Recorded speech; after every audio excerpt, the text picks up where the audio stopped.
ইনশাআল্লাহ। আল্লাহর জমিনে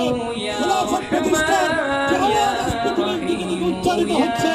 সে আওয়াজ বাংলার জমিনে খেলাফতের এই আন্দোলনকে চূড়ান্ত গন্তব্যে পৌঁছাবে ইনশাআল্লাহ।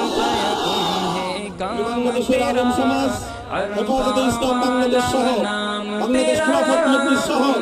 সকল ভাতৃপ্রতিম সংগঠন, সকল ধর্মপ্রাণ, ইসলামপন্থী বিভিন্ন ছোটখাটো